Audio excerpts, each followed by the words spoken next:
£350 million a week to the NHS. Sounds great, right?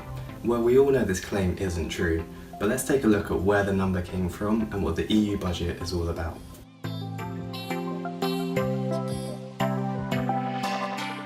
The EU budget is the money received to pay for policies on a European level.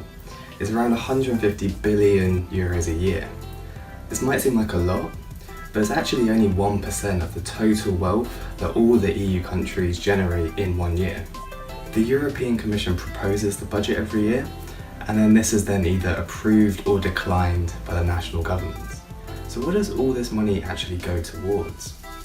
Well, there are various projects, but the main two are growth in the EU countries and also money for food production and agriculture. As we can see here, around 46% is used for growth and around 41% is used for food production across Europe. So where does the UK fit into all of this? Well, the UK pays in around 18 billion into the EU budget, a number which tends to increase year on year. When you divide this by 52, this is where the £350 million figure comes from. While the figure is technically true, it's very misleading because this isn't the whole story. The UK also benefits from the policies in the budget. This adds to about 4.5 billion a year, making our net contributions around 13.5 billion.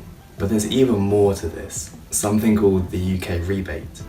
In the past, when food policies were taking up the majority of the budget, the UK was paying a lot, but really wasn't receiving much in return. The rebate was created, and this means that the UK receives around 33% of its net contributions back from the EU. This puts our net contribution closer to 9 billion, which works out around half of the 350 million a week figure that was worked out before. So what does this all mean? Does leaving the EU give the UK more money? Potentially. It's really too early to tell because we will still have to pay 4.5 billion that we gain from the EU. We'll have to spend that ourselves. So when you look at the 9 billion net contributions, that could go into the UK economy. But we really don't know, is any deal going to require us to pay into the budget still? Or maybe the government will need to spend that money to protect jobs and industries in the UK after we leave. It's really too early to tell, so we'll find out more closer to the time. I hope you found this video useful. Please like and subscribe if you did, and I'll see you next time.